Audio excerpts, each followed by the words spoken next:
Bom dia a todos, a paz do Senhor Jesus Cristo. Mais um domingo aqui na Remanescente Cristã Filadélfia para juntos celebrarmos a ressurreição do Senhor Jesus. Com muita alegria, com muita satisfação, com muito sentimento de gratidão, nós estamos aqui reunidos.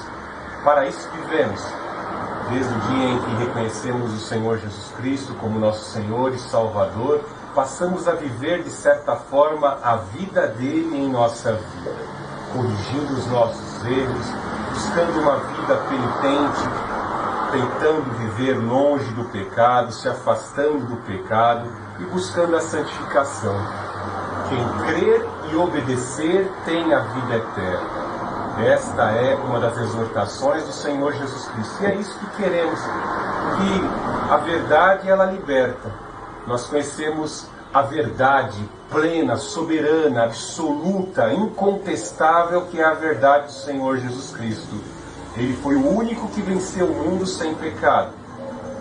Ele foi o único que venceu a morte, ressuscitou e voltará para impor o seu reinado sobre novos céus e nova terra. É essa a nossa esperança. São esses os valores deste rei em nós enxertados. Por isso que nós conservamos os valores de adoração ao Senhor Jesus, os valores da família e os valores das causas civis quando vivemos na sociedade. Amém? Vamos, neste momento, abrir as nossas Bíblias em Apocalipse, capítulo 3. Apocalipse, capítulo 3, verso 7. Amém? Escreve ao anjo da igreja em Filadélfia: assim diz aquele que é santo e verdadeiro, que tem a chave de Davi, o que abre ninguém pode fechar, e o que fecha ninguém pode abrir. Conheço tuas obras, tenho posto diante de ti uma porta aberta que ninguém pode fechar. Tens pouca força, mas guardaste a minha palavra e não negaste o meu nome. Perdão. Farei aos da sinagoga de Satanás, aos que se dizem judeus e não são, mas mentem, sim, farei que venham adorar prostrados aos teus pés, e saibam que eu te amo, porque desta atenção à minha exortação à perseverança, eu também te guardarei da hora da provação que virá sobre o mundo inteiro, para pôr a prova os que habitam sobre a terra. Venho sem demora, conserva o que tens, para que ninguém tome a tua coroa. Farei do vencedor uma coluna no templo do meu Deus, de onde jamais sairá. Escreverei nele o nome do meu Deus, o nome da cidade do meu Deus, a nova Jerusalém, que desce do céu da parte do meu Deus, e também o meu novo nome. Quem tem ouvidos, ouça o que o Espírito diz às igrejas. Muitas lutas que passamos, muitas dificuldades, as experiências que temos com Deus, de certa forma estimulam a nós, povo do mundo ocidental cristão, a colocarmos o nome dos nossos filhos segundo a experiência que temos com Deus. Se naquela fase de luta em que você passou, sofreu traição, e a palavra que veio de encontro ao teu coração foi uma história de José, é bem provável que você se sinta estimulado a colocar o nome do seu filho de José. Se for mulher do sexo feminino, com certeza você vai colocar Maria José. Vai colocar de certa forma o nome daquele personagem ao qual serviu para alavancar a tua vida, para estimular a tua vida, no nome do seu filho. Ou quem sabe até o nome do seu empreendimento. Uma coisa bem certa, a palavra de Deus ela deve ser registrada em nossas vidas como memorial. Nós vemos que ao longo de toda a história bíblica, nós vemos lá no Antigo Testamento, nosso Deus, assim instituindo e ordenando que Josué e assim outros homens de Deus utilizassem de certa forma esses memoriais, para determinar, para deixar marcado e para servir de história a toda a descendência que passaria de pai para filho, o maior legado que um hebreu, que um israelita poderia guardar em seu coração, que é a experiência com o Deus Todo-Poderoso, o Deus de Israel. E vemos que Josué erigiu 12 pedras no local do Jordão, onde houve a travessia. Então vemos que é muito importante termos estes memoriais.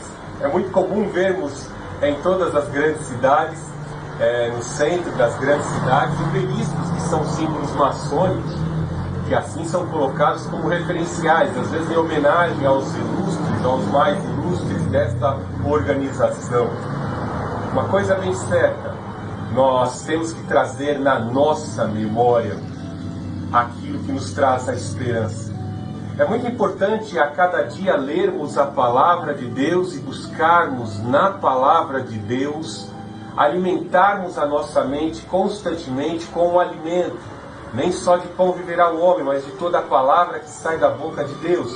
É muito importante nós alimentarmos a nossa mente com o conhecimento da palavra de Deus, para que no momento oportuno, na hora da crise, na hora da alegria, na hora em que ocorrer algo inesperado, nós venhamos a reconhecer que é a mão de Deus. Visto que até na morte, até nos acidentes, o nome de Deus pode ser mencionado como Deus assim efetuando a sua justiça. A sua vontade permissiva, assim se efetua a justiça.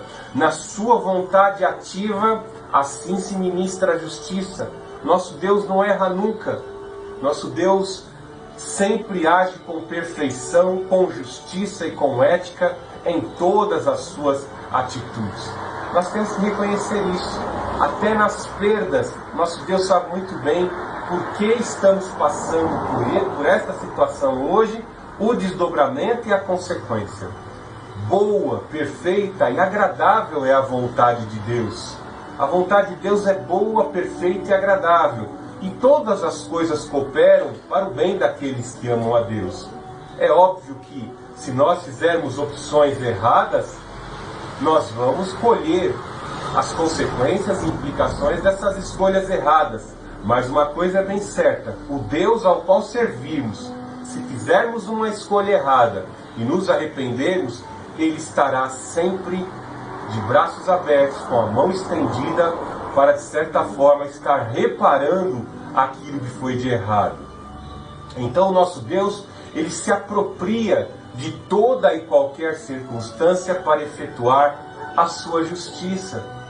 E aqui nós vemos, como eu citei acerca dos nomes, vemos que aqui é citado que nós seremos colunas no templo do Deus Altíssimo. Às vezes vivemos uma vida amarrada, né? Não queremos arregaçar as mangas e ali colocarmos as mãos na obra que Deus colocou para nós fazermos. Estamos sempre, às vezes, tão cansados, sempre colocando alguns álibis, sempre colocando alguns fatores para não estarmos nos dedicando à obra de Deus. Mas Ele aqui fala em recompensa. Talvez quando se fale em algo a longo prazo, uma recompensa a longo prazo, talvez muitos imediatistas não vão aguentar suportar e já vão logo, assim, de certa forma, se entregando à sua letargia e à sua comodidade e a esses fatores de impedimento. Mas nós não. Nós, os que cremos, nós avançamos, porque o Senhor disse com muita ênfase exortativa lá na carta aos Hebreus que a minha alma não se compraz com aquele que recua. Então, nem que tenhamos que nos arrastar, nós temos que continuar esta obra. Temos que ir, nem que se possível seja, como disse o mesmo escritor de Hebreus, ao derramamento de sangue. Nós temos que continuar firmes por este caminho, por essa porta que Ele abriu. À medida que avançamos neste caminho, o Senhor prometeu oferecer experiências. Talvez João não imaginasse que no exílio Deus haveria de revelar o Apocalipse. Talvez Ezequiel, o profeta, não imaginou que no exílio também Deus lhe concederia revelações incríveis. Então, esta é a forma de Deus agir. Um galardão de sermos colunas. Um novo nome. Com certeza, nessa experiência de caminhada por este caminho que o Senhor te abriu, desde o dia em que Ele te chamou para o Evangelho, para o Reino, você já tenha tido algumas experiências. Talvez você já colocou até o nome dos seus filhos, das experiências, da mensagem que você ouviu na Palavra de Deus. Não é à toa que encontramos várias cidades com nomes bíblicos, né? Estado do Espírito Santo, cidade de São Paulo, a capital aqui onde estamos, tanto o estado como a capital, cidade de Santo André, cidade de São Tiago, na Espanha. Existem vários nomes de cidades atreladas aos apóstolos, aos homens de Deus. Santo Estevão, o grande primeiro mártir da igreja. E assim nós vamos compreendendo. Que Deus tem um novo nome a conceder a cada um de nós. Quando olhamos para o passado, nas histórias bíblicas, nós vemos que cada um dos grandes profetas, eles têm algo de Deus na vida dele, a começar pelo nome. Lázaro, o Senhor é meu socorro. Elias, o Senhor é meu Deus. Né? Nós vemos vários heróis do Antigo Testamento com o nome de Yahvé em seu nome, no nome do profeta e no nome daqueles que são filhos de Deus. Eu acho isso muito importante. Eu vejo isso muito dentro das igrejas evangélicas, as mamães e os pais ali colocarem o nome dos seus filhos de nomes bíblicos. Isso mostra a nossa devoção.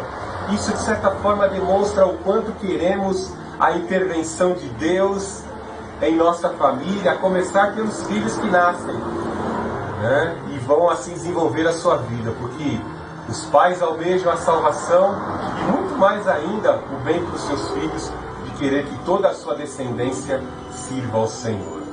Eu e a minha casa serviremos ao Senhor. Muitos talvez tiveram uma família que não era convertida, mas numa determinada fase um se converteu e de repente uma família, uma ramificação daquela família começou, de certa forma, a temer a Deus e assim a difundir a sua palavra e a testificar a experiência que teve com o Senhor Jesus Cristo. Talvez você olhe para isso e talvez você não deseje agora, mas uma coisa eu te falo: existe algo em você que é eterno. Você não vai desaparecer quando morrer. Você foi criado para ser eterno, a imagem e semelhança de Deus. Você não vai ser dissolvido ou pulverizado quando der o seu último suspiro de vida. Seu corpo vai se decompor e voltar ao pó, mas a sua existência assim foi registrada no processo de tempo, no processo histórico, ao qual jamais poderá ser apagado. Assim como o Senhor Jesus Cristo disse que as suas palavras jamais seriam apagadas e jamais voltariam vazias, bem assim, quando Ele determinou a criação do homem, houve o início da sua criação do homem e haverá a eternidade assim estabelecida desde o dia em que você se formou no ventre da sua mãe.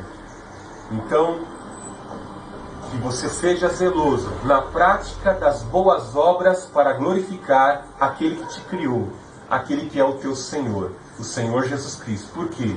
Ele virá para galardoar todos aqueles que se dedicam em santificação, em obediência, pelo poder do Espírito Santo, para glorificar a Cristo em tudo o que nós assim fazemos. Amém? Vamos orar. Deus Altíssimo, Deus de amor, Deus de poder, louvado seja o teu nome. Obrigado por mais esta manhã estarmos aqui, meu Deus, nesta casa, para te adorar, para te engrandecer, para glorificar o teu nome. Ó Senhor Jesus Cristo, eu te clamo nesta manhã, pelo poder do teu Espírito Santo, traga a iluminação à nossa mente, à nossa compreensão, em nome do Senhor Jesus Cristo. Vai operando, Pai Santo, em todas as áreas da nossa vida, vai incrementando o teu conhecimento, a palavra que nós necessitamos, a palavra, Pai Santo, que vai de encontro, meu Deus, à nossa luta, à nossa dificuldade. Em nome do Senhor Jesus Cristo, vai transpondo as barreiras, aquilo que está acima da nossa competência, porque cremos, fazemos menção no poder do Deus Altíssimo, fazemos menção no sangue do Senhor Jesus Cristo, que nos purifica de todo o pecado. Ó Senhor Jesus Cristo, traga sobre as nossas vidas, traga sobre o nosso viver a mesma força que foi concedida ao Senhor Jesus Cristo para vencer os desafios dessa terra. Em nome do Senhor Jesus Cristo, eu repreendo agora, com a autoridade a nós constituída, eu repreendo todo espírito imundo contrário à pregação do Evangelho. Em nome do Senhor Jesus Cristo, abençoe a todos que ouvem essa oração, a todos, Pai Santo, que querem receber do Teu Evangelho. Ilumina, Pai Santo, em nome do Senhor Jesus Cristo. Escreve, Pai Santo, este nome no livro da vida. Opera poderosamente, Pai Santo, porque Tu és poderoso para libertar. Quebra os grilhões, Pai. Quebra, Pai Santo, todo impedimento, Pai Santo, todo espírito imundo que impede a compreensão da verdade do Evangelho. Em nome do Senhor Jesus Cristo, opera poderosamente para a Tua glória. E assim glorificamos o Pai, o Filho e o Santo Espírito. Deus abençoe, irmão. A paz seja Jesus. Amém. Deus te abençoe. Deus te ilumine nesse dia. Amém. Fazemos evangelismo até na hora da oração. A pessoa passando na rua ali, pôs a mão no coração e recebeu a oração. Que Deus ilumine aquela pessoa em nome do Senhor Jesus. Amém.